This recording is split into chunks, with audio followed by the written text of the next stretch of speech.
শিৱসাগৰ জিলাৰ নাজিৰাৰ অগ্নিনাভ মন্দিৰৰ গুণগৰিমা আৰু মহত্বৰ কথা অসমৰ প্ৰতিজন ব্যক্তিয়ে ভালদৰে জানিছে। মন্দিৰভাগৰ মহত্বৰ কথা দিনক দিনে ৰাইজৰ মাজত ব্যাপক চৰ্চা লাভ কৰিছে। সন্তানহীনসকলৰ বাবে যিদৰে মুখত হাঁহি বিৰিঙাইছে, ঠিক সেইদৰে দুখীজনৰ বাবে অগ্নিনাভ বাবাই চকু মেলি চাইছে। সেয়েহে অসমৰ ইমূৰৰ পৰা সিমূৰলৈ দৈনিক সহস্ৰাধিক ভক্তই আহি ভিৰ কৰে। মন্দিৰভাগৰ পৰিচালনা কৰা বাইদেউগৰাকীয়েও প্ৰত্যেকজন ভক্তকে অগ্নিনাভ বাবাৰ হৈ সেৱা আগবঢ়াই আহিছে। আজি আমি দেখুৱাবলৈ লৈছো এই ভিডিঅ'টোত, যিটো ভিডিঅ' প্ৰস্তুত কৰা হৈছিল অগ্নিনাভ বাবাৰ মন্দিৰৰ ভিতৰতে এগৰাকী কণমানিৰ সঁচা ঘটনাৰ আলম লৈ। কণমানিজনীৰ জীৱনত ঘটা এইটো ঘটনাত পৰিয়ালবৰ্গই মনত যথেষ্ট কষ্ট পাইছিল। কিন্তু অগ্নিনাভ বাবাৰ কৃপাত বৰ্তমান হাঁহি বিৰিঙিছে পিতৃ-মাতৃৰ মুখত। ভিডিঅ'টো প্ৰস্তুত কৰিছিল মন্দিৰৰ শিখা বাইদেৱে। শুনকচোন কি হৈছিল প্ৰকৃততে। যদি পাৰে ভিডিঅ'টো শ্বেয়াৰ কৰি দিব যাতে আন 10 জনৰ বাবেও উপকাৰ হয়।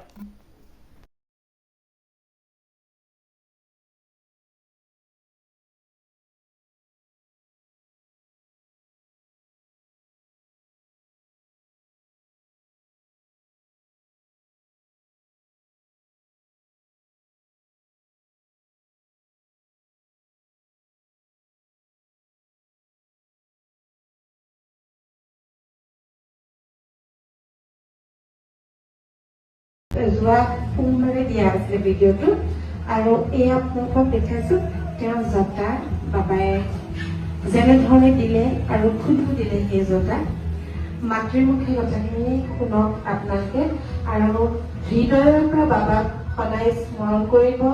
বাবাই সকলোকে কৃপা প্ৰাপ্তি দিয়ক তাৰে প্ৰাৰ্থনা জনাইছো। এইধৰণে চবেই যাতে ফল প্ৰাপ্তি পাওক, আৰু যেনেধৰণে বাবাই এইটোৱে ক'ব বিচাৰিছো, যেনেধৰণে বাবাই আজিকালি ফল প্ৰাপ্তি দিয়ে তেনেধৰণে তেওঁ পটককে অসন্তুষ্ট হয়, মানে পটকে হৈ যায়। মাতৃৰ মুখেৰে সেইদিনা কথাখিনি শুনিছিলে। আজি আকৌ অকণমান ছুটিকে হলেও আপুনি কৰি দিয়ক কথাখিনি, আৰু সেইদিনা কেনেকৈ সকলোখিনি বহুত এবাৰ কৰি দিয়ক। নমস্কাৰ, জয় জয়তে মই অগ্নিনাভ বাবা শত সহস্ৰকোটি প্ৰণাম যাচিছো। শিখা বাইদেউ মোক শত সহস্ৰকোটি প্ৰণাম। আমি যোৱা সোমবাৰে আহিছিলো, মোৰ ছোৱালীৰ চুলিত জদাভাগ ধৰিছিলে। তাৰপিছতে ইয়াত অহাৰ চাকি বন্তি দিলো, প্ৰায় যেনেকে ক'লে তেনেকে পূজা ভাগ কৰিলো। কৰাৰ পিছতে আমি ঘৰলৈ গলো, কাৰণ পিছদিনা মোৰ অম্বুবাচী মিলিব বুলি আমি দৌৰা-দৌৰিকে গৈ আমাৰ ধৰক 12টা চাৰে 12টামান বাজিছে। তেতিয়াই গৈ পেলাই আমি কি কৰিলো, ছোৱালীক মই গা ধুৱাই দিলো। বাঁহী গাটো ধুৱাই কজল দি আকৌ ধুৱাইলো। ধুৱাই পেলাই ইয়াৰ পৰা বৰচাকিৰ পৰা যি তেল দিছিলে, তেল মাথাত সানি মই মানে অলপকে পনিয়াই দিলো মূৰটো। পনিয়াই দিওঁতে তলত যি ভাগ জোতা আছিলে, তলৰ জোতা ভাগ লগে লগে খুলি গৈছে। বৰচাকি তেল দিয়াৰ পিছতে লগে লগে খুলি গ'ল। তাৰপিছতে আমাক বায়ে এনেকে কৈছিল যে ফণী হেৰি কৰিব, এনেকেও সপোনতো মোক নিৰ্দেশ দিলে বহুতখিনি কথা, যিখিনি মানে প্ৰকাশ কৰিবলৈ অলপ সময় লাগিব। সেইকাৰণে বহুত মানে যাত্ৰী আছে, মই নোৱাৰিম ক'ব। বহুত নিৰ্দেশ দিছে মোক সপোনত। তাৰপিছতে আমি আকৌ মঙলবাৰে ৰাতিপুৱা হেৰি হোৱাৰ লগে লগে অম্বুবাচী হোৱাৰ আগে আগে আকৌ তেল দি পেলাই কৰি দিলো। কৰি দিয়াৰ পিছতে ফণিয়াই কৰি দিয়াৰ পিছত বুধবাৰে বাবাক পুৰা আৰাধনা কৰি গা চা ধুই, তাৰপিছতে বাবাক কৈছো আৰু যে জোতাভাগ খোলা, তুমি বাবা খোলা। তুতি বিনতি কৰি মই যিমান মানে ফণিয়াইছো, লাহে লাহে দেখিছো ফণিৰ হেৰিয়েদি চুলিটো মানে পাতলকে গৈ আছে। মই বহুত কান্দিছো, সৰু ছোৱালীজনীও বহুতকে কান্দিছে। মা খুলিছে দেখোন। লাষ্টত মানে মস্ত এটা মানে জোতা আছে, আৰু সেই জোতাটোৰ কাৰণে মই বাবাক তুতি বিনতি কৰিছো কান্দি। বাবা এইটো জোতাও খুলি দিয়া তুমি। তেতিয়া বাবাই মানে সেইটো জোতা সময় নোহোৱাকৈ খুলি দিছে। তোৰ নহয় ভাগ বুলি কব, সেই ভাগ জোতা ভাগ খুলিলে, পুৰা খুলিলে, একে দাঁত যিটো সেইটো খুলি দিলে। তাৰপিছতে মই লৈ আহিলো ইয়াতে। তাৰপিছত এয়া বাক দিছো আৰু মন্দিৰত। ইমানেই মোৰ মানে বাবাৰ বহুত সৈন্য। বাবাই ইমান সোনকালে যে এইটো কৰি দিব ভবা নাছিলো। একেদিনাই খুলি খুলিছে। ধন্যবাদ বাবা, ধন্যবাদ। একো নাই, ৰাইজ সফল হওক, সেইখিনি আচলতে আশীৰ্বাদ কৰক, আৰু ছোৱালী যাতে আৰু ভাল হ'ব বাবাই। আৰু তেখেতক সপোনত দেখুৱালে, কি কৰিব লাগিব সেয়াও দেখালে, আৰু মই যি ধৰণে তেওঁক বিধান দি পঠিয়াইছিলো সেই ধৰণে কৰিলে। আৰু বাবাক জনাইছিলো যে জোতাভাগ যি ধৰণে লাগিছিলে সৰি যাওক আৰু উপায়টো নাই, যিহেতু অলপমান চুলি তেওঁৰ অলৰেডি সৰিলেই, তাৰ পিছৰখিনিও সেইকাৰণে জনাইছিলো বাবা সম্পূৰ্ণ সৰি যাওক বুলি, আৰু সঁচাই একেদিনাখনি সম্পূৰ্ণ কৰিছে। সেয়াই আচলতে বাবাৰ যদি আপোনালোকে কিবা আগবঢ়ালে আন একো নহয়, আহিম বুলি ভাবিছে, কিবা এটা ভাবিছে, সেইটো পাহৰি নাযাব। আৰু যিকোনো মন্দিৰেই হওক, নামঘৰেই হওক, য'তেই হওক, যেতিয়া আমি কিবা এটা ফল পালে আমি যাম বুলি ভাবো, সেইটো সাধাৰণতে পাহৰি যোৱা হয় আৰু ভগৱানেও পাহৰাই দিয়ে। সেইকাৰণে কি কৰিব লাগে, তেনে ক্ষেত্ৰত কাগজ এখনত লিখি হলেও থব লাগে, তেতিয়া মানুহৰ মনত পৰি যায় এই কামটো কৰি মই আমুকটো এনেকে আগবঢ়াইছো, ভগৱানেও পাহৰাই আচলতে। সেইকাৰণে সদায় কাগজ এখনত লিখি থব লাগে, ফল প্ৰাপ্তি হোৱাৰ পিছত আহিব লাগে। তেখেতৰ এতিয়াতো নতুনকে চোৱা ভিডিঅ' সকলোৱে গম নাপাব।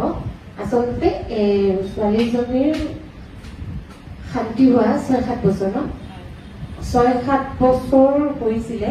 হোৱাৰ পিছত তেওঁ মানে পিৰিয়ডছটো মান্থলি নহয়, সেই পিৰিয়ডছটো তেনেকে 6-7 মাহৰ মূৰত হয়। শান্তি হোৱা 7-8 বছৰ হ'ল ন। তাৰপিছতে মাকে মানে বাবালৈ সেৱা জনাই পেলাই বাবাক ক'লে যে তেওঁক নিয়মীয়া কৰি দিলে তোমাৰ ওচৰত যাম। কিন্তু তেওঁ নিয়মীয়া কৰি দিলে, বাবাই নিয়মীয়া কৰি দিলে, কিন্তু তেওঁৰ আচলতে অহা দেৰি হৈ গ'ল। বাবাৰ কথাটো এনেকুৱাতো মই ইমান লগালগ ফল প্ৰাপ্তি দিছো, তই মোক কিয় পাহৰিছ? সেইটোৱে আচলতে আমাৰ যেনেকে মানুহে আমি যেনেকে ভাবো তেনেকুৱাই কথা আচলতে। তাৰপিছতে তেওঁ 6 মাহ বা বছৰেকত আমাৰ ইয়ালৈ আহিম বুলি কৈছিলে, কিন্তু 6 মাহ বা বছৰেক নহলেই 4 মাহতেই তেওঁৰ প্ৰথম 3 মাহ পিৰিয়ডছ ধুনীয়াকে হ'ল। 4 নম্বৰ বাৰত প্ৰথম দিনাখনি 4 নম্বৰ দিনা প্ৰথম দিনাখনি আচলতে নহলে মানুহে পাহৰি যাব যে সেই পিৰিয়ডছৰ দিনতে সেই কথাটো হৈছে, মানে তেতিয়াহে বুজি পাব মাকে। প্ৰথম দিনাখনি অলপ চুলি কৰিলে, আৰু পিছদিনাখনি সম্পূৰ্ণৰূপে একদম জটা মানে মূৰত পুৰা লেপি দিয়া নিচিনা হৈছিলে, আৰু ক'বলৈ ভয়ো লাগে। ধুনীয়াকে একদম তেনেকুৱা ধৰণে দিলে ছেকেণ্ড ডে। তাৰপিছত অসুবিধা গায়, আহিব নোৱাৰে। 8 দিনত আমাৰ ইয়াতে আহি পেলাই তাৰপিছত জনালেহি, আৰু সেইখিনি বিধান সেইমতে কৰিলে। কৰাৰ পিছতে জটাভাগ খোল খালে। আজি সেইভাগ বাবাক আকৌ চমজাই দিছে, অৰ্পণ কৰি দিছে, আৰু সপোনত দেখুৱালে, আৰু কিবা কিবি বাবা বিচাৰিলে সিহঁত দেখুৱালে। সকলোকে আপোনালোকক দেখুৱাইছো। আচলতে আন কথা একো নাই, বাবাক যি ধৰণে মানিছে সেইধৰণে হৃদয়ৰ পৰা মানক, আৰু এনেকুৱা কোনো কথা নাই শৰাই দিব লাগে বুলিও কথা নাই। আপোনালোকে মনৰ পৰা ভাবক, এখন শৰাই আমি ৰাজহুৱাভাৱে সদায় দিওঁ, তাতে ৰাইজৰ কাৰণে দিওঁ, আপোনালোকৰ ভক্তসকলৰ কাৰণে দিওঁ, তাতে সেৱা ল'ব। যেনেকৈ এভাগ ৰাজহুৱা চাকি থাকে, সেইধৰণে এভাগ ৰাজহুৱা শৰাই থাকে, তাতে আপোনালোকে সেৱা ল'ব। যেতিয়া ফল প্ৰাপ্তি হ'ব, এদিন আহি বাবাক দেখা দি কথাষাৰ জনাই যাব। মানে কিবা ক'ব আছে? ক'ব আছিলে, সকলোৱে আমাক আশীৰ্বাদ কৰক। আমাৰ ছোৱালীজনী আজি তাই জন্মদিনো, বাবাৰ ওচৰতে আজি আহিছো। তাৰপিছতে যদি চুলিখিনি সোনকালে মানে তাই যাতে ভৰপূৰ হৈ যায়, আকৌ বাবাক এনেকে মুখখন দেখাবহি পাৰো, যাতে আশীৰ্বাদ কৰক সকলোৱে। হাই